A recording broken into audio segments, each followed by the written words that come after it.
Bonjour à tous, bienvenue sur ce webinaire organisé par Weborama. Aujourd'hui, le thème qu'on va aborder, c'est donc les ROI à obtenir suite à la mise en place d'une stratégie marketing data-driven.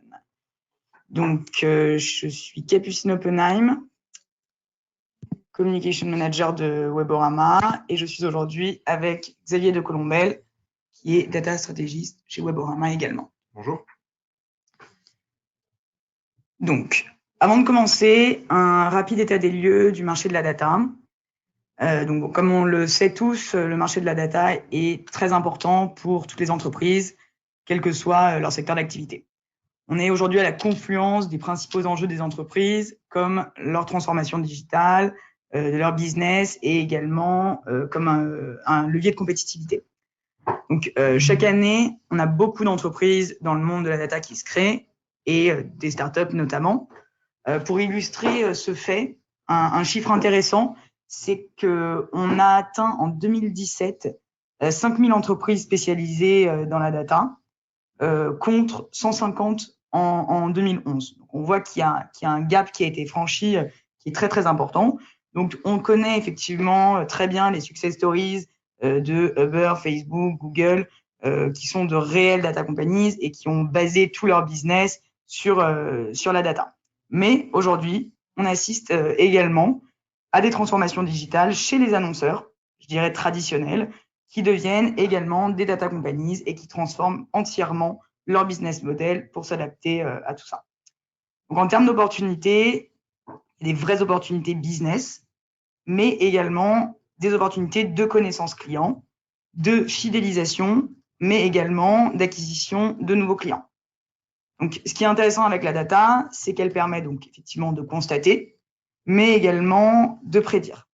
Donc aujourd'hui, la data, c'est, comme je le dis, un vecteur de prédiction quand elle est contextualisée et qu'on y applique justement une analyse comportementale grâce à l'intelligence artificielle.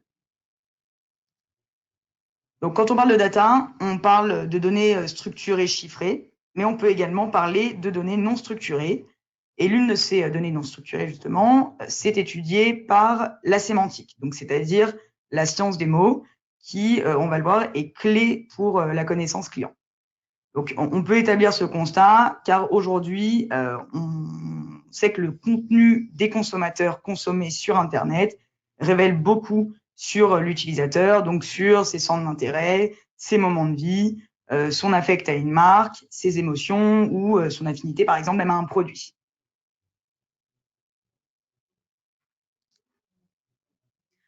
Donc, la question qu'on aime poser à nos interlocuteurs chez Weborama, c'est, en tant que marque, selon vous, est-il possible de savoir ce que les internautes sont en train de lire, donc quel contenu ils sont en train de consommer sur Internet en temps réel? Chez Weborama, on peut tenir cette promesse puisqu'on peut connecter la connaissance client à travers donc l'analyse sémantique, l'analyse des mots, à une notion de construction de segments activables. Donc, par le passé, ces deux mondes étaient complètement silotés. Et aujourd'hui, justement, la promesse de Weborama, c'est d'aider les marques à plus vendre à des coûts réduits dans une notion de temps réel, et ce, à travers 4 briques que vous pouvez voir sur la maison sur l'écran. Donc, ces 4 briques sont donc la connaissance client, donc l'insight, la segmentation, l'activation et enfin la mesure, justement à des fins d'analyse de ROI, qui est justement le sujet d'aujourd'hui.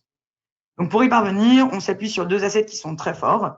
Le premier asset, c'est la technologie data, donc notamment une DMP ou un ad server pour la mesure. Et le deuxième asset, c'est la data science avec un algorithme propriétaire d'intelligence artificielle et d'analyse sémantique. On s'appuie également, comme vous pouvez le voir, sur des hommes, des people, qui sont des experts en data science, des experts en connaissances clients, en activation programmatique, en marketing digital, etc. Donc, les 3 assets en détail. Donc, comme je le disais, la sémantique AI, donc la science des mots, qui est clé pour une bonne connaissance client. Deuxième asset qui est justement les experts, axés donc autour de 4 expertises qui sont, comme vous pouvez le voir, les data engineers, les data analysts, les data scientists et enfin les data stratégistes. Et enfin, une base de données propriétaire est classée selon 220 critères de qualification. Donc, chez Weborama, on a construit une méthodologie unique qui passe par l'écoute du web à travers plus de 100 millions d'URL pour comprendre justement ses centres d'intérêt, ses moments de vie, les appétences à des marques, à des produits. On va justement organiser tous ces mots en clusters et on va appliquer toute cette intelligence à des profils. Donc, la base de cette méthodologie, c'est justement d'appliquer cette intelligence liée à des contextes, liée à des contextes, à un contenu, à des profils, justement, comme je disais. Donc, Weborama, en quelques chiffres, c'est une société qui est répartie parmi 8 bureaux dans le monde entier, qui couvre 30 pays. On compte aujourd'hui 275 personnes chez Weborama, dont 40% qui sont concentrés sur la recherche et le développement.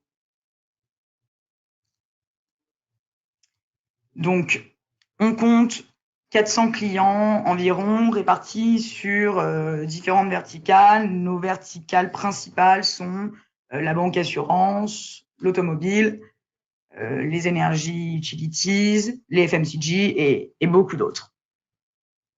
Donc, globalement, on a constaté chez nos clients des performances fortes. Donc, par exemple, une augmentation de vente allant de 30 à 200%. Et également des économies de budget marketing, d'activation, de l'ordre de 20% en moyenne. Donc, pour rentrer dans le sujet du ROI à espérer suite à la mise en place d'une stratégie marketing data-driven, on a essayé de dégrossir un petit peu tout ça en prenant un client parmi chacune de nos verticales principales. Donc, comme je disais, la banque assurance, l'automobile, etc. Et voilà, on va vous dresser un état des lieux des ROI principaux à espérer. Et ensuite, Xavier, qui est avec moi, en développera un. Alors, il y a le ROI que l'on connaît généralement le plus et sur lequel on s'appuie généralement le plus pour déterminer le succès d'une mise en place d'une stratégie marketing, qui est le ROI lié à la performance. Donc, par exemple, pour un de nos clients de banque assurance, on peut constater un taux de conversion de plus de 40%. Il ne faut pas occulter justement le ROI qualitatif, qui peut être représenté par un ROI organisationnel et qui s'exprime par un désilotage des équipes, donc un travail en équipe avec une intelligence du coup collective qui peut entraîner un gain de temps et une mutualisation des datas, des outils, ainsi que des méthodes.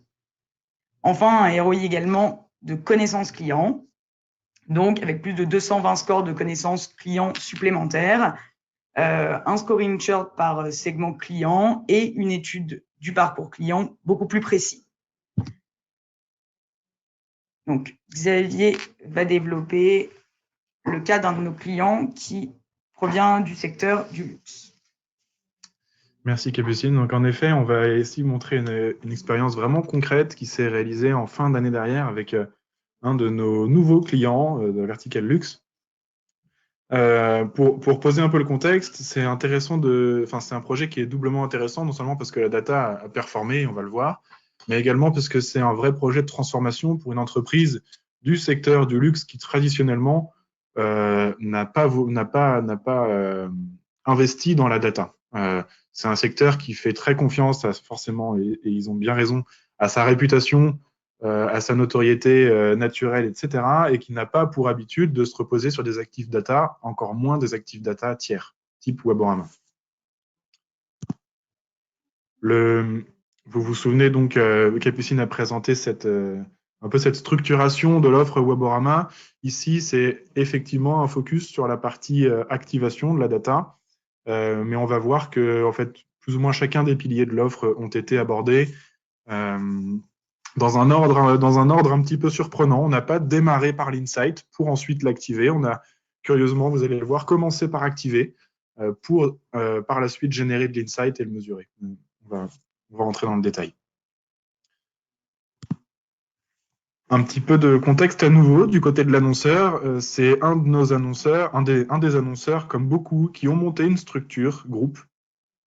Donc au niveau vraiment corporate monde, ils ont monté une structure avec des data scientists, avec des data analysts, avec des experts data de tout type, dans le but de faire un petit peu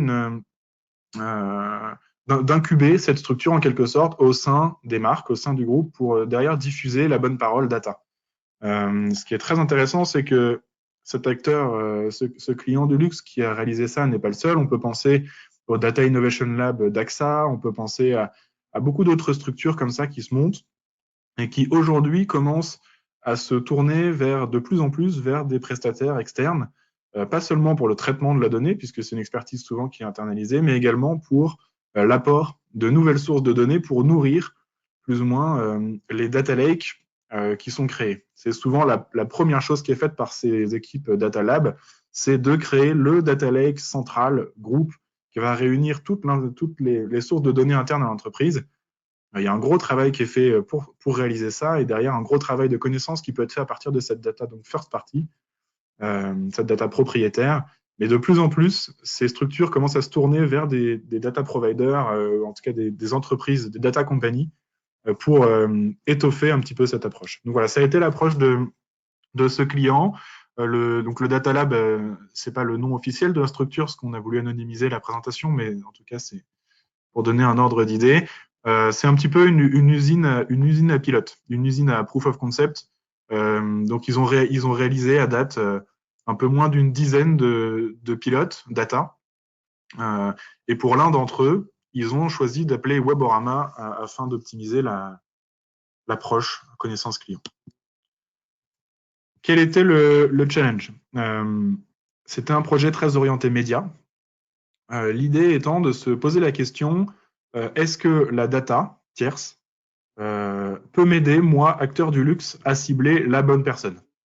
L'approche de ce client a été de prendre cette fameuse martingale, le bon message à la bonne personne, au bon moment, au bon prix, etc., de la couper en morceaux et de faire un projet pilote par morceau. Ici, on est sur le premier morceau qui est la bonne personne. Est-ce que la data tierce peut m'aider à cibler mon bon prospect alors que on est dans un monde où l'achat se réalise quasiment à 100% offline et on est sur des tarifs qui nécessitent quand même de se poser deux fois la question avant de sortir sa carte bleue. Donc, est-ce que dans un monde comme ça, on peut faire confiance à la data? Le projet a été relativement rapide puisqu'il court sur 3 mois, 2-3 mois, avec un temps fort qui a été donc la Fashion Week parisienne, courant septembre-octobre. En fait, l'activation média a été faite courant septembre-octobre sur la Fashion Week et derrière, les résultats ont été mesurés a posteriori par la data. On va le voir. Je vous parlais donc du fait que c'était une usine à POC. Ici, vous avez les deux POC qui vont nous concerner, en particulier le premier. On voit donc sur les 3 premiers mois du POC 1, on commence par traquer et mesurer. Donc c'est assez intéressant parce que la vision ici du client était de se dire, je vais commencer par mesurer ce que je fais aujourd'hui sans interférer, sans y intégrer immédiatement de la data, révolutionner mon approche et tout changer. Je vais d'abord continuer à travailler comme d'habitude, à activer mes segments médias comme d'habitude, et a posteriori, je vais les qualifier par la data et générer de l'insight. Mais on commence par s'intégrer tranquillement aux méthodes de travail habituelles. On ne vient pas tout révolutionner dès le début. Les actifs Weborama impliqués, forcément, donc on a notre ad server WCM qui a permis de traquer et de mesurer la performance des campagnes. On va le voir, notre base de données avec ces outils, donc la suite d'outils BigFish et BigSea qui sont la base de données et un outil qui permet de manipuler, customiser cette base de données. Et enfin, l'actif d'expertise People Weborama, si on se concentre sur le POC 1. Si je rentre un petit peu dans le vif du sujet, Tracking and Measurement. Première étape du projet, le client décide d'activer une campagne publicitaire relativement premium, une vidéo qui dure environ 15 secondes pendant 3 semaines, c'est la Fashion Week, sur 4 publishers premium. Donc les publishers premium, sans dévoiler de secret de polichinelle, On peut penser à des publishers type Vogue, type Figaro Madame, type voilà, des publishers qui ont une affinité déjà bien marquée avec le secteur de la mode et du luxe et qui ont l'habitude de avec lequel notre client a l'habitude de travailler. Chacune de ces créas était déclinée sur desktop, sur mobile. Il y avait effectivement aussi un petit peu de display en plus de la vidéo. Bon, on ne va pas détailler tout le plan média, mais l'idée était de se dire, on va activer une campagne sur nos publishers premium comme d'habitude, pendant la Fashion Week comme d'habitude, avec un KPI relativement haut de funnel, puisque bien entendu, on ne s'attend pas à ce qu'un client achète une robe à quelques milliers d'euros sur Internet. Donc le KPI mesuré ici, c'est le taux de complétion de la vidéo, en disant qu'on cherche à générer de l'intérêt et de l'engagement et pas nécessairement de la conversion au sens performance court terme de l'expression. On a donc mesuré, on a traqué, mesuré toute cette campagne. C'est-à-dire que via notre ad server, on a collecté l'intégralité des expositions, des complétions vidéo, des clics, sur quel publisher, à quel moment de la journée, quel jour, etc. Voilà, l'intégralité de l'information brute qu'on était capable de collecter et qui, chez nous, est rattaché, chaque événement média qui se passe est rattaché à un cookie, à un profil Weborama, qui derrière peut être qualifié a posteriori. Et c'était la force de l'approche, c'est de se dire, maintenant que j'ai généré X millions ou X centaines de milliers d'impressions, je vais me poser la question de finalement qui j'ai touché. On a créé plusieurs segments a posteriori. On a créé d'abord deux premiers segments first party qui sont un segment de CRM, donc CRM qui a été, pour ceux qui seront familiers avec ces termes-là, qui a été onboardé, donc c'est-à-dire digitalisé, cookifié, pour être capable de retrouver sur le web qui est déjà client de ma marque, qui a déjà acheté un de mes produits, et un deuxième segment qui sont les visiteurs du site. Donc là, de façon très simple, Weborama est venu poser un tag, un petit tracker sur le site web de la marque et était capable de collecter l'intégralité des visites sur le site. Ça nous crée donc deux segments qui sont des segments de data propriétaires de la marque et qui sont censés être l'actif clé de cette marque, l'actif sur lequel ils accordent une confiance sans faille et on verra, ils ont raison de le faire et qui nous permet donc de nous demander a posteriori, finalement, parmi le million, mettons qu'on arrive à 1 million d'impressions, parmi ce million, combien ont été faites sur des clients ou des visiteurs. On a également créé trois audiences Weborama, 3 audiences tierces, qu'on a finalement, pour la simplicité de l'exercice ici, qu'on va mutualiser en une seule audience. Mais ce qu'il faut voir, c'est qu'on a été capable de construire des audiences, d'une part de lookalike, c'est-à-dire on appelle ça également des jumeaux statistiques. Donc on est venu chercher dans la base Weborama, cette fameuse base Big C, on est venu chercher qui parmi les profils Weborama profilés ressemblait le plus aux clients ou aux visiteurs de la marque, qui finalement avait le plus de chances, le plus d'appétence à venir acheter ou visiter un produit de la marque. Donc c'est les deux profils de droite, Lookalike Visiteur et Lookalike CRM. On a également créé un segment à partir de from scratch, c'est-à-dire qu'on n'a pas, c'est pas ici de la modélisation de segments propriétaires, c'est une identification par Weborama au sein de notre base d'un segment qu'on a appelé Luxury Lovers. Capucine vous en parlait au début, notre méthodologie propre, c'est l'analyse sémantique. On est donc venu identifier qui parmi la centaine de millions de profils hébergés par Weborama, lesquels naviguaient aujourd'hui dans un univers orienté mode, orienté luxe. Donc très concrètement, ça veut dire qui dans sa navigation aujourd'hui croise des mots du type Rolex, Cartier, L'Oréal, LVMH, etc. Ça nous permet, ces 3 méthodes-là, d'identifier environ 2 millions de profils par jour.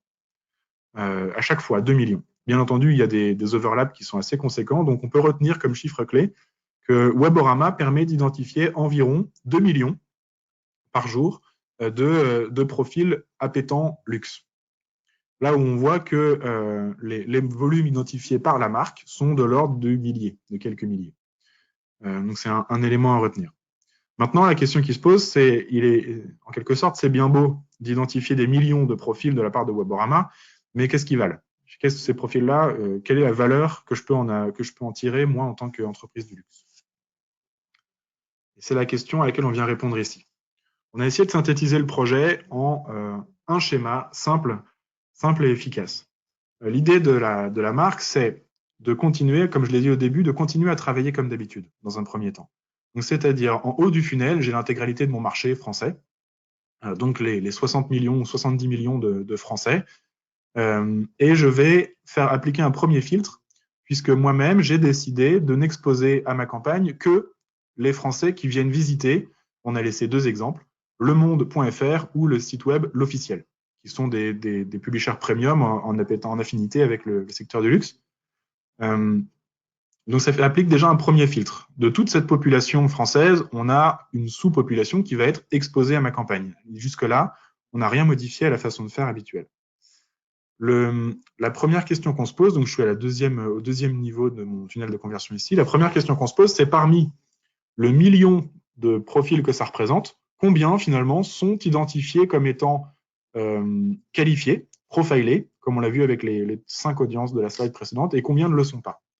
Première information, environ 40%, entre 41% d'ailleurs précisément, on a modifié un petit peu les chiffres pour cette présentation, mais ici dans cet exemple, les ordres de grandeur restent les mêmes. Dans cet exemple, ce qu'on dit, c'est 41% des personnes exposées à ma campagne publicitaire n'étaient finalement pas identifiées par la data comme étant appétents au monde du luxe. C'est-à-dire que seulement 56% étaient identifiés comme étant soit clients existants, soit visiteurs de mon site, soit Luxury Lovers by Weborama. Une première information ici, on se dit quasiment, en faisant quelques raccourcis, bien entendu, quasiment 50% de mon budget média a été dépensé sur une population qui, à quelques marges d'erreur près, n'a a priori pas d'affinité avec le secteur du luxe. Bien qu'il consulte du contenu sur des publishers premium, il n'a a priori que très peu de chances de venir s'intéresser à mes produits. Premier niveau d'information. Deuxième information, au sein de ces 56 ou 59%, pardon, au sein de ces 59%, quelle est la part de data propriétaire de ma marque et quelle est la part de data tierce? Ce qu'on constate, et les ordres de grandeur, encore une fois, sont vraiment réalistes ici, bien que modifiés dans le détail, on constate que seulement environ 1% de ces 59% sont des profils qualifiés par ma data propriétaire marque de luxe. 99% du trafic ici exposé correspond aux fameux 2 millions par jour que Weborama est capable d'identifier comme étant Luxury Lovers. Donc, c'est une information qui est très importante parce que ce que ça nous dit ici, c'est en termes de volumétrie, une marque de luxe ne peut bien entendu, aurait du mal en tout cas, à se contenter de sa data propriétaire pour faire des ciblages, pour faire de l'optimisation, pour faire de la connaissance client. Il est nécessaire d'élargir un peu le périmètre puisque tout le monde, enfin tous les acheteurs de robes de luxe à 2000 € ne viennent pas visiter mon site ou bien ils n'ont pas de carte de fidélité sur laquelle ils vont gentiment remplir une adresse email, etc. C'est plutôt une population qu'il faut réussir à réidentifier a posteriori par des méthodes tierces. Maintenant qu'on a dit ça, on n'a toujours pas répondu à la question, finalement, quelle est la performance? Comme je disais tout à l'heure, il est bien beau pour Weborama de ramener 99% de mon volume, mais si ce 99% n'est pas performant, alors on sera à côté de la plaque. C'est là qu'on arrive à la troisième étape, de se demander quelle est la performance. On se souvient, le KPI, c'est le taux de complétion. Donc la question qu'on se pose, c'est parmi tous les exposés, combien sont allés regarder la vidéo jusqu'au bout? On se souvient que la vidéo fait une quinzaine de secondes, donc ce n'est pas un effort surhumain de la regarder jusqu'au bout, mais malgré tout, tout le monde ne le fait pas. Première information, ceux qui sont non qualifiés, environ 24% d'entre eux regardent la vidéo jusqu'à sa fin. C'est déjà un KPI qui est plutôt bon, mais ça va nous servir de référence pour le comparer à nos segments profilés. Dans ma data propriétaire, ce fameux 1%, on se souvient qu'il y a à la fois des visiteurs et à la fois des clients. On a ici les taux de complétion de chacun de ces deux sous-segments. Environ la moitié des visiteurs ont regardé la vidéo jusqu'au bout et jusqu'à 65% de mes clients ont regardé la vidéo jusqu'au bout. Donc, bien entendu, on a des niveaux d'engagement de ces deux segments data propriétaires qui sont extrêmement bons. On s'y attend parce que c'est de la data qui, bien qu'étant peu volumétrique, peu volumineuse, à des niveaux de performance qui peuvent être de cet ordre-là dans le secteur du luxe. La question maintenant à 1 million d'euros, c'est quel est le taux de complétion de la data Weborama. Il va s'afficher ici. On voit que la data Weborama a des taux de performance en fonction de chacune des sous-audiences qu'on a vues tout à l'heure, des taux de performance qui n'ont pas à rougir par rapport à la data propriétaire de notre marque de luxe, puisqu'on a des taux de complétion qui sont autour de 50%, entre 42 et jusqu'à 54. Bien entendu, le niveau de performance du CRM peut être considéré ici comme une borne maximale que la data tierce ne pourra jamais franchir. Aucune data tierce ne pourra mieux performer qu'une data propriétaire CRM d'un client. Malgré tout, ce qu'on dit, c'est qu'on a des performances qui sont sensiblement équivalentes, donc très bonnes, mais sur des volumes qui sont radicalement différents puisqu'on passe de quelques milliers à quelques millions d'individus qualifiés. Voilà pour le projet. Finalement, si on cherche à faire une synthèse, on a ici un ROI quanti, qui nous montre que la data profilée, en l'occurrence par Weborama, mais également par la marque de luxe, performe jusqu'à 2,5 fois mieux que des profils non qualifiés par la data. On se souvient qu'on a environ, sur la slide précédente, 24% ici de taux de complétion pour les non profilés, jusqu'à 65% pour les profilés. Donc ça fait un ROI quanti, performance court terme, déjà extrêmement bon. L'aspect qualitatif, donc organisationnel et connaissance client. Ici, on a essayé de le synthétiser simplement en 2 points. Le premier, ça a été une véritable transformation de notre client qui a monté une structure Data Lab et qui a réuni autour de la table à la fois des équipes médias, des équipes CRM, une agence média, une agence créa, une data company comme Weborama, voilà, beaucoup de monde, une société de conseil également, pour essayer de retourner un petit peu en tout cas d'optimiser, d'améliorer ce qui était déjà fait en activation média. Et enfin, on se rend compte que, d'un point de vue quali, la data tierce peut apporter un niveau de précision, un niveau de granularité qui est presque aussi bon que la data first party, mais avec des volumes sensiblement différents. Donc voilà pour les résultats de ce projet qui ont été très, très satisfaisants pour nous et pour le client également, bien entendu. On se souvient qu'il y avait un POC 2 qui s'en suivait et simplement pour ouvrir, élargir en fin de webinaire, le POC numéro 2 sur lequel nous sommes en ce moment en train de travailler, c'est finalement on a réussi à dire oui, la data permet d'identifier dans le monde du luxe la bonne personne. La prochaine étape, c'est est-ce que je peux identifier le bon message? Est-ce que je peux identifier pour cette bonne personne quel est le bon produit que j'ai intérêt à lui pousser, ou bien quel est le bon format publicitaire, ou bien quel est le bon message créatif à lui pousser? On est en ce moment en train de traiter ce point et l'avenir nous dira si ça fonctionne ou pas. Merci pour votre attention. N'hésitez pas si vous avez quelques questions à les poser immédiatement. Je crois qu'il y a directement un petit outil qui permet de le faire. Je vois une question ici.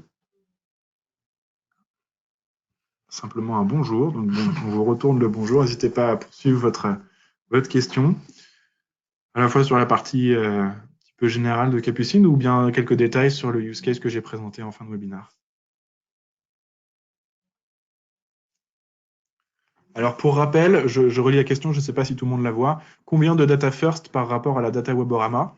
Pour rappel, en ordre de grandeur, la data first party de la marque était de l'ordre de la dizaine de milliers, ou de quelques dizaines de milliers, alors que la data Weborama était de l'ordre de 2, 3, 4, 5 millions. Donc, on passe de milliers à millions. Voilà pour des ordres de grandeur. En termes de volume, en tout cas.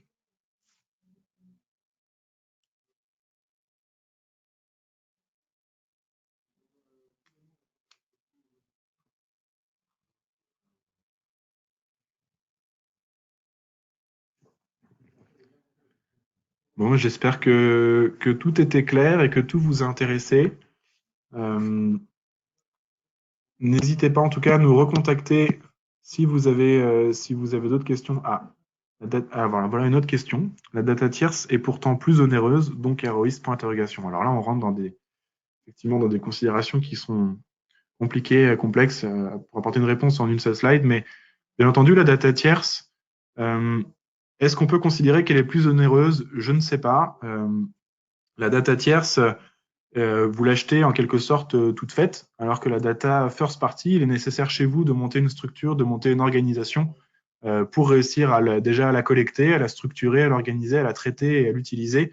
Donc en fait, effectivement, si on parle de coûts au mille, de coûts au clic, etc., il est possible de voir des coûts supérieurs, mais il ne faut pas négliger pour la data first party l'ensemble des coûts organisationnels internes qui sont finalement cachés. Le jour où on active une donnée first party, on ne se rend pas forcément compte de toute l'infrastructure qu'il a été nécessaire de mettre en place en interne pour y avoir accès.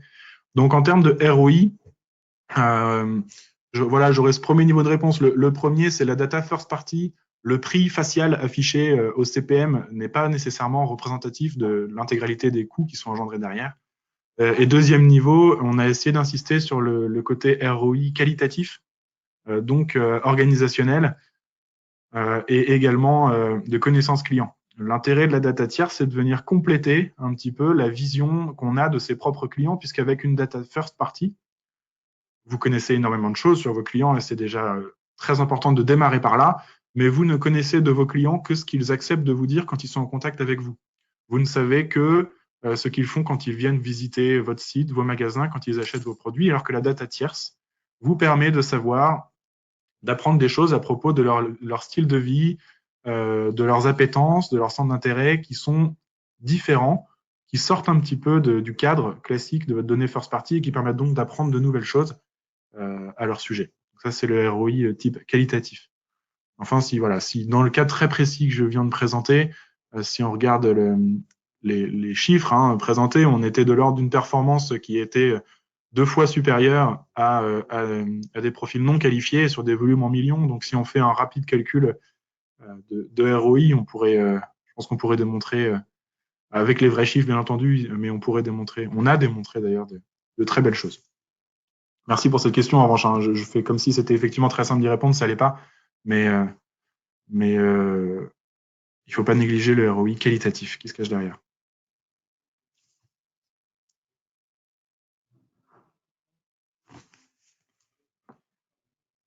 Merci beaucoup pour vos questions, pour votre attention. Il nous reste à vous souhaiter une bonne journée et puis à bientôt peut-être pour notre prochain webinaire. Merci beaucoup.